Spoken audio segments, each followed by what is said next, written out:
పశుశాలలోన పుట్టినాడమ్మా.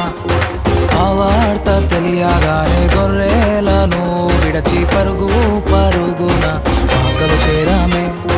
కన్యామరియ గర్భమందు బెత్లెహేము పురమునందు ఆ పశుశాలలోన పుట్టినాడమ్మా.